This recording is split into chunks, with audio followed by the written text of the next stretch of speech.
Olá, pessoal, esse é mais um Fala Carlão e a gente chega aqui nesse sábado encerrando essa semana especial do COSAG. Eu nunca tive dúvida que eu ia encerrar essa semana com o nosso querido Roberto Rodrigues, que mais uma vez me dá a honra da sua presença aqui no Fala Carlão. Ô, Roberto, obrigado mais Fala, uma Carlão. vez. Viu?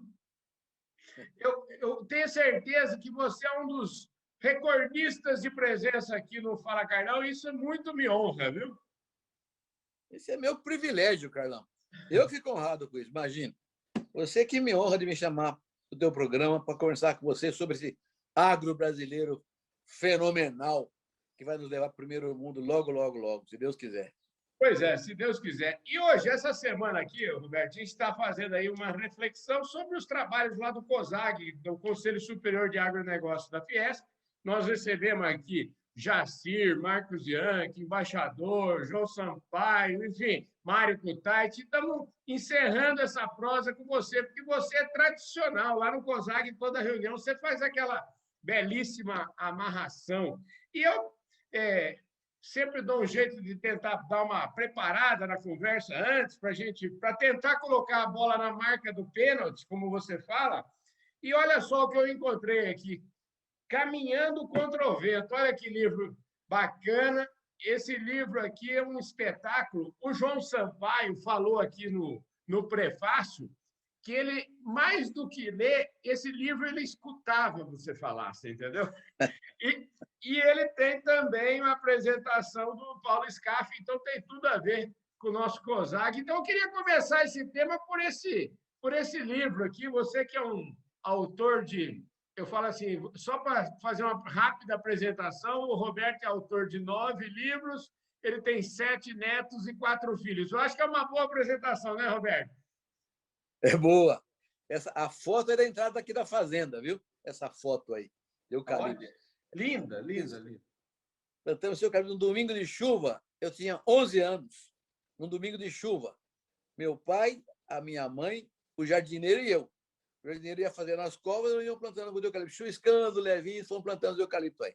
Então, portanto, os eucalipto estão com 67 anos já. Que maravilha! Isso que é uma beleza. Esse livro aqui, fala um pouquinho dele, porque eu estou falando para o pessoal aí que meus finais de semana eu estou passando longe de celular, rede social, então estou procurando ler bastante, então eu vou degustar esse livro aqui com mais atenção esse final de semana. Eu queria que você lembrasse um pouquinho dele, né? O que o leitor vai encontrar, e tem uma seção desse livro que é especialíssima, né? Bom, a história desse livro é interessante. A culpa desse livro é o Alisson Polinelli.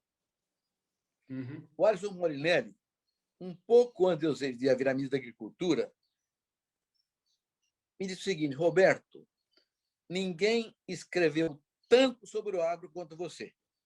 Nem um autor, nem um líder rural, nem um representante, ninguém escreveu tanto quanto você. Tem centenas de artigos escritos ao longo dos últimos 40 anos. Isso falou antes de ser ministro, né? Nos anos 2000, 2001. Você precisa pegar esses artigos teus todos aí e publicar em livro, porque vai servir para estudiosos do futuro entender a agricultura brasileira. Não teve nenhum assunto que aconteceu que você não escreveu sobre ele nos últimos 40 anos. Então, tem que escrever um livro contando tuas coisas. Eu achei graça naquilo. Eu sou muito organizado, viu, Carlão? Eu sou muito organizado. E que você vê aqui na minha casa, você vê como sou organizado aqui na fazenda. Tudo que eu já assinei na minha vida, eu tenho uma cópia aqui guardada. Então, eu tinha todos os meus artigos. Eu peguei os artigos todos, selecionei por assunto e tal e coisa, e comecei a trabalhar para fazer um livro. Aí eu virei ministro, falei, não vou escrever livro agora, porque senão vai ficar cabotineiro da minha parte. Todo mundo vai gostar do livro, né? Eu falei, não vou. De fato, esqueci desse negócio aí. Passaram 3 anos e meio, passaram 4 anos. O Paulo levantou: Roberto, e aquele negócio? Que livro? Aqui, rapaz, é verdade. Aí eu vim aqui, eu tinha guardado numa mala, uma bela de pano verde, os artigos, tudo que eu tinha guardado. Aí peguei e mandei para uma editora, e o cara falou, tinha mais ou menos uns 650 artigos daquele então, né? Ele falou, rapaz, tem muito artigo aqui. Não dá para fazer um livro só. Vamos fazer 2 livros. Um sobre política agrícola, economia rural. Eu sou cooperativismo, eu tinha sido presidente da UCB, Presidente da Aliança Mundial de Cooperativa, tinha andado pelo mundo inteiro, então tinha tido 79 países conhecendo. Então, eu tinha uma coluna na Agroanálise chamada Diário de Bordo, onde eu escrevi todo mês um artigo sobre o que tinha visto nas cooperativas agrícolas do mundo. Então, saíram 2 livros. Então, eu falei, faz o seguinte, olha, já fazia mais de um ano que tinha sido ministro da Agricultura, né? Vamos escrever um livro com os artigos antes de eu ser ministro. Vai chamar Antes da Tormenta. Então, livro, Antes da Tormenta, e o último ponto que tem dele é o meu discurso de posse no ministério. Antes da Tormenta. Ficou claro, né? E o segundo é cooperativismo. Eu tinha uma tese, eu dizia muito, cooperativismo é o caminho para a democracia, para a paz universal. Ficou um refrão meu, que virei presidente da Aliança Mundial do Cooperativismo, com esse dado. Então, eu tinha muitos artigos sobre cooperativismo. Fizeram 2 livros, Antes da Tormenta e Cooperativismo. Isso foi 2007, 2008, por aí, mais 2009. Aí, já fazia uns 3 anos que eu tinha sido ministro, eu tinha escrito mais um monte de artigos, publiquei um 3º livro chamado Depois da Tormenta, começando com o meu discurso de despedida do Ministério. Então, ficou um buraco entre a posse e a saída do Ministério. A tormenta, né? Bom, e aí, passado mais uns 2 anos, já tinha mais uns artigos escritos, e aí saiu esse Caminhando contra o Vento. Esse aí, porém, tem 2 características diferentes dos outros. Todos os outros livros meus, os outros 4 ou 5 livros anteriores, eram temas de agricultura, agronegócio, economia rural e cooperativismo. Esse aí, metade dele é isso aí também. Mas tem 2 capítulos que eu resolvi arriscar. Um deles chama Temas da Alma. Você vai ver aí. Então, especulações metafísicas, tá certo? Filosofada, uma noite mal dormida, um fim de semana chuvoso e triste, uma tragédia qualquer. Então, eu tinha inspiração, eu escrevi uns artigos sobre a alma. Então, tem um capítulo sobre isso aí. E aí, eu, naquele tempo, escrevia muito para a revista Globo Rural, já há muitos anos, né? Já escrevo Globo Rural há mais de 30 anos. Uhum. E aí, o editor da Globo Rural me pediu assim, Roberto, você é um bom contador de causos. Por que você não escreve causos? Aí eu comecei a escrever causos para a Globo Rural. Mas você leu um livro chamado 100 Anos de Solidão, do Gabriel Garcia Marques, ele é colombiano, ganhou Nobel de Literatura. O Gabriel Garcia Marques, que para mim o maior livro dele não é esse, é O Amor no Tempo do Cólera. Mas esse é o livro mais conhecido dele, Os 100 Anos de Solidão. E ele criou uma cidade chamada Macondo, e a história dele se passa em Macondo. Então, os meus causos, Carlão, que estão nesse livro que você mostrou aí, são causos reais. Alguns que eu presenciei. Outros foram contados para mim. Pessoas que me contaram, tal coisa. Mas eu tive que fantasiar, tá certo? Porque, embora sejam reais, tem uns que não podem contar o nome do personagem. Tá certo? Tem personagem que é vivo, eu não podia contar tudo. Então, eu criei uma cidade fantasma. Você sabe, no interior de São Paulo, interior de Minas Gerais, Goiás, os estados nossos aqui, Paraná também, quando morre alguém numa estrada de terra, costumam pôr uma cruzinha no lugar que o cara morreu. Então, tem muita estrada cheia de cruzinha. Aqui mesmo tem muita cruzinha na estrada. A gente vê muito isso aí.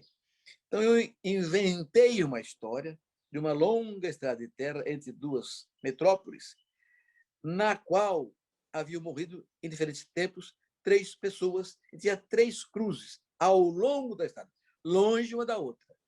E a do meio era uma cruz bonitinha, branquinha, e em torno dela nasceu uma cidade, uma vila. Então, eu batizei essa vila de Cruz Branca do Meio. E tudo acontece nessa vila chamada Cruz Branca do Meio. Todas as histórias que eu conto, claro que tem nada a ver com gaúcha, mineira, nordestina, tem de tudo, paulista, né? Carioca, tem de tudo no meu livro aí, nos meus contos, nos meus causos. Ô, Roberto, agora eu quero falar o seguinte: como é que foi? Conta o caos aí para mim o caos da formação do COSAG. Como é que nasceu o COSAG? Como é que nasceu esse conselho que tanta reflexão tem nos trazido aí sobre o nosso agronegócio? Carlão, eu estava para sair do Ministério, a notícia correu que eu ia sair do Ministério, recebi a visita do presidente da GV, o Carlos Ivan Simões Leal, e o Yoshiaki Nakano, diretor da Escola de Economia. Roberto, você vai sair do governo mesmo? Eu vou sair do governo. Se você sair mesmo, nós queríamos que você viesse montar o Centro de Agronegócio da FGV, o GV Agro. Falei, vou, top. Quando terminou o governo, eu fui para São Paulo, matéria agora da quarentena, tem que ficar 4 meses sem fazer nenhuma atividade remunerada, né? Depois sai do governo, sai 4 meses. Mas eu já comecei a montar o GV Agro e tal, me chamou o Paulo Scaff. Paulo Scaff falou, Roberto, olha, eu reconheço, vejo teus artigos e tal, eu reconheço que a agricultura tem um papel central no país e que agronegócio tem tudo a ver com a indústria. Porque o que é agronegócio? As cadeias produtivas. Antes da agricultura, tem fábrica de trator, fábrica de equipamento, fábrica de adubo, de defensivo, tem serviços, é tudo a ver com indústria. E depois da porteira da fazenda, tem a indústria de alimentos, de distribuição, é tudo indústria. Então, eu queria montar um conselho de agronegócio. Você monta para mim? E eu gostei muito da ideia, Carlão, sobretudo da visão dele, porque você era muito jovem ainda, mas quando é presidente da OCB, nos anos 80, estava na Constituinte, foi um trabalho vibrante, nós criamos a Frente Ampla da Agropecuária Brasileira, uma entidade informal que juntava quase 70 instituições da agricultura do Brasil inteirinho, inclusive banco. Eu trouxe para aquele Frente do Agronegócio Brasileiro o diretor de cultural da Febraban, chamado Aldous Galete, que era agrônomo, diretor cultural da... Então, ele veio todo mundo. O Luiz Furlan era presidente da Biol, foi trabalhar comigo nesse ano. Foi um grande evento, essa frente ampla, e tinha uma diretoria executiva composta pelo Flávio Teles de Menezes, presidente da Rural Brasileira, o Alisson Polinério, presidente da CNA, e eu, presidente da OCB. E eu era o secretário-geral da Frente Ampla, montava as estruturas todas, reuniões e tal coisa, e o técnico que me orientava era o Alberto Veiga, um grande economista, extraordinário, maravilhoso, foi meu grande professor de economia rural ao longo da minha vida inteira. E a Frente Ampla foi um sucesso, porque conversava todo mundo, adubo, semente, máquina, produtor de soja, de arroz, de feijão, de cana, de café, indústria de transformação, banco, todo mundo estava no mesmo programa e trabalhamos tão bem que conseguimos colocar na Constituição Brasileira, no capítulo da área a política agrícola e fundiária, 3 artigos de interesse nosso, inclusive um capítulo que pregava a necessidade da lei agrícola, que fizemos depois, nos anos 90. Então, aquela experiência da Frente Ampla, quando terminou a Constituinte, acabou, digamos, a razão da nossa luta, e a Frente Ampla se desmanchou. E foi uma perda muito grande, que nós ficamos sem uma unidade de discussão entre as cadeias produtivas. O Paulo Scaff, ao me convidar para criar o COSAG, falei, Paulo, eu crio, mas com este conceito. Vai ser uma organização não de agricultura, vai ter agroindústria, vai ter a transformação de equipamentos, insumos, vai ter toda a parte de serviço, a universidade, a academia, os consultorias, bancos, vai ter todo mundo que tem uma ligação direta e indireta. Top! Falei, vai ser grande, mas eu topo. E montei o COSAG. Então, em 2007. Montei em 2006 e trouxe em 2007. E eu dizia, então, para ele, olha, eu preciso criar um departamento de agronegócio que tenha gente competente. Né? Não, vamos fazer, criou o departamento também. E eu falei, eu vou trazer para a GV uma menina que foi minha aluna na faculdade, que eu tenho maior confiança, trabalhou comigo para ele também, que é a Cecília. Eu quero trazer para cá, para a Fiesp, o marido dela. Foi meu aluno de Jabuticabal, os dois foram meus alunos de Jabuticabal. E que para ser o gerente do GV Agro. do GEAGRO, não, Do DEAGRO, para organizar o COSAG. E assim foi, Carlão. E assim foi. Montamos o COSAG rapidamente. Aquilo ganhou a mesma dimensão que a Frente Ampla tinha. Trouxemos os presidentes de mais de 50 entidades de classe, além de outros representantes de segmentos diferentes. E o COSAG se transformou no maior fórum que o Brasil tem hoje de discussões do agronegócio. É o maior fórum do Brasil hoje. Reuniões mensais. Então, eu fiquei 6 anos organizando, até que quando pegou um rumo definitivo, eu pedi para sair e trouxe o João Sampaio para me substituir no COSAG. Foi um sucesso. O João Sampaio é um cara extraordinário, maravilhoso, competente, muito bem relacionado, tocou para frente. Quando ele quis sair, então eu conversei com o Paulo Scaff e trouxemos o Jacir. Está fazendo hoje um trabalho, de novo, maravilhoso. Está lá o Antônio Carlos, o gerente do COSAG, cujo diretor hoje é o Roberto Bettencourt, um cara extraordinário, maravilhoso. Antes foi o Mário Sérgio Cutati, antes foi o Benedito Silva, da área de fertilizantes. Então, ficou uma estrutura muito boa de serviços ao agro brasileiro, graças à Fiesp. Então, isso é uma coisa importante. E vou te contar um fato. No final do ano, agora, eu fui chamado ao Rio de Janeiro pelo presidente da Federação das Indústrias do Rio de Janeiro e pediu para montar um conselho de agronegócio para ele. Já montamos. Então, a indústria brasileira se deu conta de que a agricultura tem um papel relevante para a agroindústria, que é fundamental no país. E o agronegócio somado é 1/4 do PIB brasileiro. Pois é. Ô, Roberto, essa é a história. Nesta última, na primeira reunião desse ano, e até que motivou a gente a fazer essa semana, espero que a gente tenha outras semanas aí ao longo do ano especiais para a gente debater. O tema lá estava o embaixador Sérgio Amaral, Marcos Bianchi, o tema falando de política internacional, como é que ela atinge o nosso agronegócio no Brasil, se é positivo, se é negativo. E me parece que uma coisa que ficou, vamos dizer assim, como uma espécie de conclusão da história é que a gente tem um problema, que é um problema e uma solução, que é a nossa Amazônia, né? A nossa Amazônia, ela desperta paixões, desperta interesses, enfim. E conversando aqui até com o Mário, e o Mário mesmo, na entrevista dele, falou a gente precisa de um plano estratégico para a Amazônia, o embaixador Sérgio Amaral falou exatamente a mesma coisa. É possível a gente fazer o mesmo esforço que foi feito na década de 70 para transformar o agronegócio, para fazer o que o Centro-Oeste significa hoje, fazer isso com a Amazônia, do ponto de vista de atividades sustentáveis, enfim, como é que você enxerga isso tudo? Que amarração que você consegue antever? Bom, eu até participei de um debate essa semana sobre a Amazônia. Eu vou tentar responder. Não é um assunto fácil responder em 5 minutos, mas vou tentar responder objetivamente para você. Olha só, você tocou num ponto central aí, que foi o Cerrado brasileiro. Né?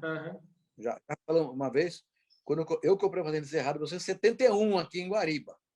Meu pai falou: você é um louco, meu filho, você é um louco. Cerrado, nem dado e nem herdado. Ninguém queria Cerrado.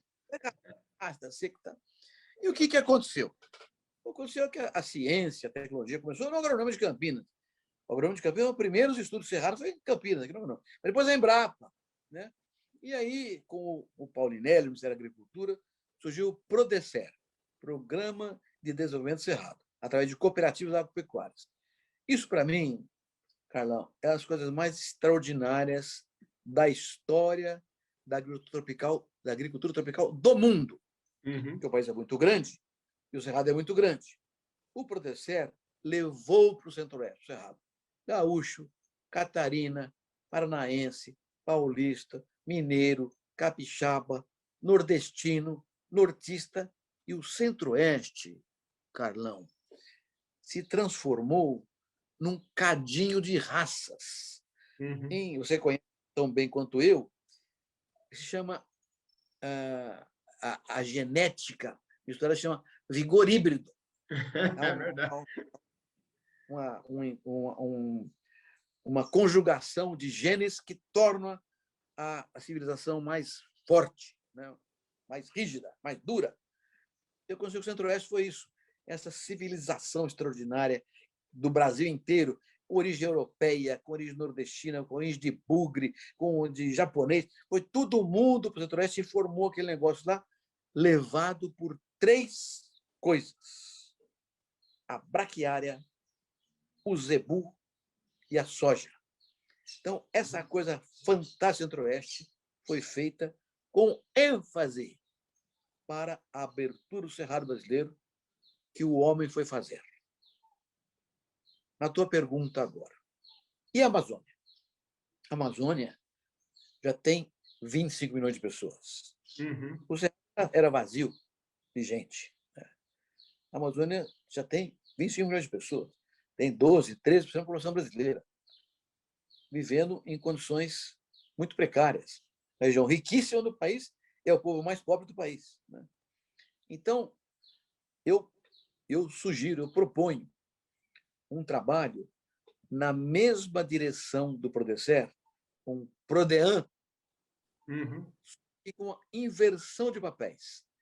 Não tendo a economia como centro, mas tendo o homem como centro, a pessoa do Amazonas como centro.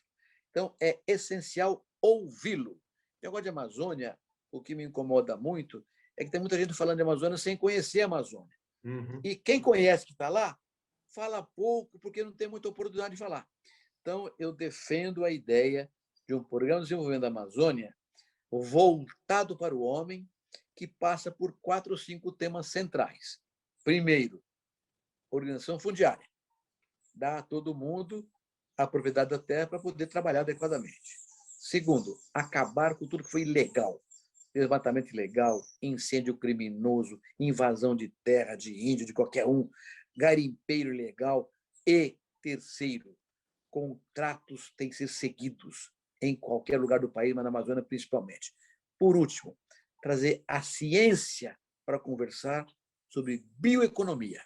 Então, eu estou trabalhando hoje fortemente, Carlão, para montar lá na GV Agro um observatório de bioeconomia brasileiro, para ajudar a Amazônia, trazendo gente de lá, de fora, trazer a ciência para perguntar para o homem da Amazônia: o que é que você quer?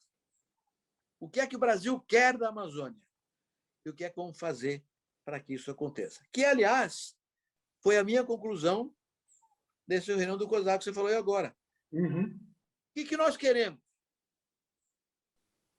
E como é que vamos fazer para chegar lá? Então, é isso aí, Carlão. Eu proponho um Prodecer com a inversão da função. O homem na Amazônia é o centro. A população da Amazônia é o centro. E a economia vai atrás dele. Não foi no Cerrado, nós levamos a economia na frente e o homem foi atrás. Ô, Roberto, infelizmente o nosso tempo acabou, mas eu tenho para dizer para você, mais uma vez, o meu forte agradecimento a você. Eu tenho a impressão que esse é um Fala Carlão, eu até arrisco, ouso dizer que é um Fala Carlão histórico, porque a gente acabou de lançar um programa de desenvolvimento da Amazônia aqui, e, e eu espero que isso possa ter eco realmente aí em todas as esferas. Esse programa, só para a gente tentar já detalhar um pouquinho mais aqui, ele passa, e é uma coisa importante que a gente falou também nesse COSAG, sobre o papel da iniciativa privada na formulação de políticas, né, Roberto? Exatamente. Aliás, hoje, em qualquer democracia desenvolvida, o papel do Estado é acoplar-se à sociedade em busca de um sucesso da nação, e não de um banco ou de uma empresa estatal ou de um grupo de pessoas empresariais. Não, é a nação se envolvendo no acoplamento entre o Estado e o setor privado. É assim que é. E é verdade, esse programa foi de história. Você falou de história. Frente Ampla, COSAG, GV Agro, tudo isso é história para trás. Uhum. E estamos para a história do futuro. Então, você tem razão. Esse é um programa que tem história no seu DNA. Parabéns, Carlão, e muito obrigado, né? É isso aí, gente. Esse foi mais um Fala Carlão, na prateleira de cima do agronegócio brasileiro. A gente conclui essa semana aqui do COSAG com a lucidez, com a inteligência, com o brilho e com a clareza de raciocínio do nosso querido Roberto Rodrigues. Roberto, mais uma vez, muito obrigado pela sua participação aqui. Realmente, este programa fica cada vez mais, como é que fala? Cada vez mais a gente está na prateleira de cima. E a sua presença aqui é a maior prova disso, viu? Carlão, bom fim de semana para você, para quem está nos ouvindo aqui agora. Eu vou obrigado mais uma vez. Até a próxima, se Deus quiser. É isso aí, gente. E se você ainda não se inscreveu no nosso canal, a hora é agora. Se inscreve no canal aí, aperta o sininho para você receber as nossas notificações. Deixe o seu like, deixe o seu comentário. Um ótimo final de semana para todos vocês. A gente se vê na próxima segunda-feira. Valeu, forte abraço!